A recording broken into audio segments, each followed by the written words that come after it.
Assalamualaikum dan salam syaraku sayang, bersama saya Al-Faris Jemurin. Tumpuan berita, Unit Keselamatan dan Penguatkuasaan Sarawak UKPS di bawah Jabatan Premier Sarawak telah berkembang pesat dari segi penambahan aset, infrastruktur dan modal insan sejak penstrukturan semula unit tersebut pada 22 Jun 2017.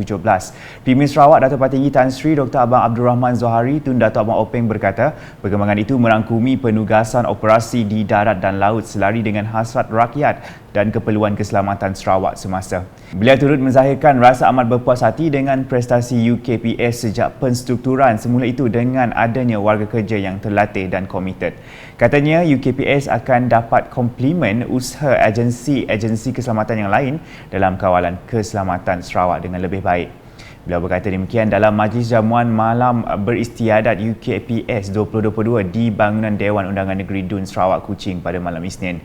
Majlis itu bertemakan Towards Ubiquitous Security, satu tema yang berwawasan dan berani, berpandangan jauh dan berperspektif yang luas. Jamuan malam beristiadat itu juga bertujuan untuk mewujudkan identiti organisasi, semangat setiakawan serta melahirkan gentleman officer. Turut hadir ialah dua timbalan Premier Sarawak iaitu Dato' Ahmad Douglas Uga Embas dan Dato' Sri Profesor Dr. Sim Kui Hian, Speaker Dun Sarawak Tan Sri Dr. Amar Muhammad Asfia Awang Nasar, Setiausaha Kerajaan Sarawak Dato' Sri Muhammad Abu Bakar Marzuki dan pengarah UKPS Dato' Dr. Chai Kin Chung.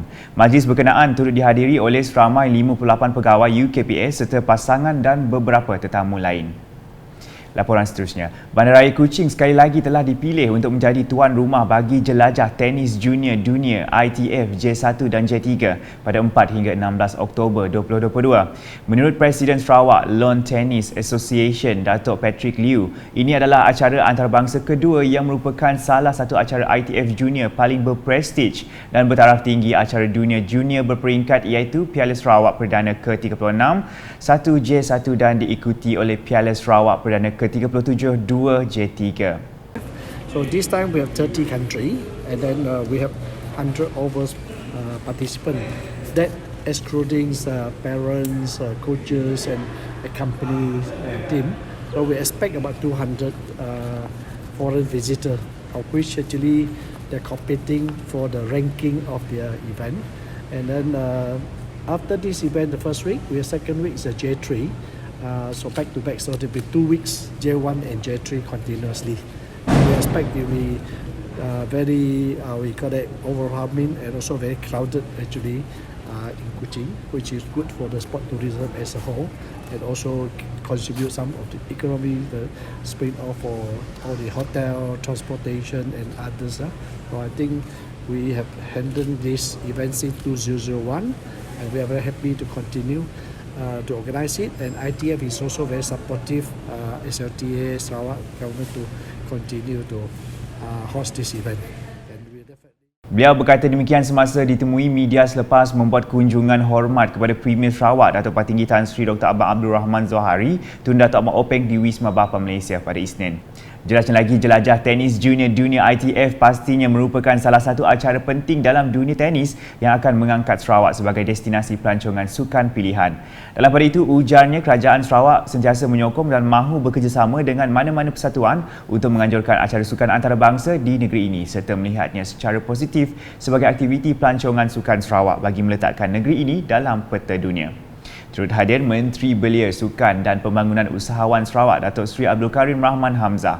Terdahulu, Premier Sarawak turut menerima kunjungan hormat daripada delegasi Sunway Group yang diketuai oleh pengasas dan pengurusi Sunway Group Tan Sri Dato' Sri Dr. Jeffrey Chia. Berita selanjutnya, Kerajaan Sarawak memfokuskan pembangunan fizikal dan sumber manusia dalam usaha menjadi negeri maju menjelang tahun 2030.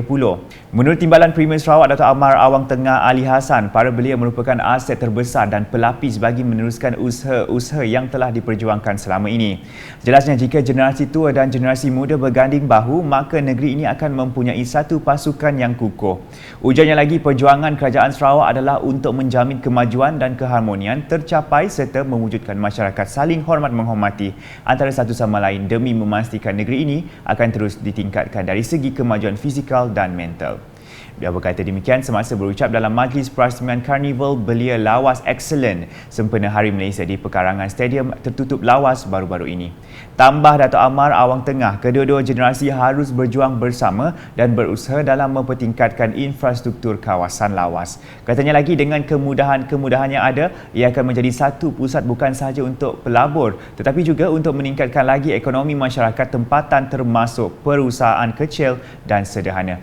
Ujarnya kerajaan Sarawak juga dalam usaha membangunkan kemudahan-kemudahan agama, sukan dan ilmu digital bagi membina asas-asas yang kukuh demi masa depan belia. Sementara itu, Karnival Belia Lawas Excellent itu telah disambut dengan meriah. Pelbagai pengisian diadakan sepanjang program seperti tarian kebudayaan Lun Bawang, Kedayan dan Melayu serta persembahan nyanyian oleh pelbagai kaum di Lawas yang terdiri daripada kaum Melayu, Kedayan, Lun Bawang, Cina, Tagal dan Iban. Selain itu, turut diadakan pertandingan Ratu Kebaya yang menyaksikan 9 finalis berentap dan Elia Natasha Borhan muncul juara, diikuti Gladys Luadisen di tempat kedua dan tempat ketiga di sandang Siti Nur Solehah Junaidi. Manakala Karnival juga dimeriahkan dengan acara tarian kebudayaan Tagal, tarian kebudayaan Iban dan tarian kebudayaan Bu Alai serta persembahan kugiran. Di kawasan Dun Kakus pula, Menteri di Jabatan Premier Sarawak, Dato' John Sikitaya telah melakukan lawatan ke beberapa tapak projek rakyat. Lawatan beliau dimulakan di Rumah John Sumpeng, Sungai Selitut, Tatau pada Jumaat untuk melihat keperluan projek yang akan dilaksanakan di rumah panjang tersebut. Seterusnya, Dato' John Siki meneruskan lawatan ke Rumah Dika, Sungai Anak Selangau dan Rumah Jentang, Sungai Anak Selangau pada satu untuk meninjau tapak rumah panjang berkenaan. Dalam lawatan itu, beliau turut menyerahkan peruntukan kepada Jawatankuasa Kemajuan dan Keselamatan Kampung JKKK bagi tujuan merata dan menembok tapak rumah panjang baharu mereka. Balik ke perkembangan di Kapit dengan Timbalan Menteri di Jabatan Premier Sarawak Undang-Undang dan Adat Bumiputera Jefferson Jamin Unyat menyeru warga guru khususnya di daerah Kapit agar terus komited dalam memartabatkan pendidikan anak bangsa. Katanya ini sejajar dengan ungkapan "An investment in knowledge pays the best interest". Beliau berkata demikian semasa sesi high tea bersama Majlis Guru Besar daerah di FFF Cafe and Bistro Jalan Selirik pada Ahad. Jefferson menambah berbekalkan pelbagai latar belakang, beliau percaya para guru besar di Kapit mampu menjulang pendidikan anak bangsa kepada tahap yang lebih tinggi. Mengenai permasalahan dibangkitkan para guru semasa sesi berkenaan pula, beliau akan meneliti serta merancang langkah-langkah yang perlu bagi menangani masalah berbangkit sebaik mungkin. Jelasnya melalui majlis ini ia dapat mengeratkan lagi hubungan silaturahim dan jalinan kerjasama di kalangan warga pendidik serta ahli Majlis Guru Besar Daerah Kapit. Seterusnya, Ketua Pengarah Kesihatan Malaysia Tan Sri Dr. Nur Hisham Abdullah telah mengadakan lawatan rasmi ke Hospital Miri pada Ahad. Edisi lawatan kerja beliau serta rombongan telah bermula pada 23 September yang lalu dimulai dengan Hospital Lawas dan kemudiannya ke Hospital Limbang. Difahamkan Hospital Miri merupakan destinasi terakhir dalam siri lawatan beliau di wilayah utara negeri Sarawak. Untuk makluman, Hospital Miri adalah bertaraf hospital pakar major yang juga merupakan lead hospital kepada rangkaian hospital kluster Sarawak Utara yang merangkumi Hospital Marudi, Hospital Limbang dan Hospital Lawas. Justru seluruh warga Hospital Miri menzahirkan ucapan terima kasih kepada Tan Sri Dr. Nur Hisham atas kesudian untuk melawat Hospital Miri.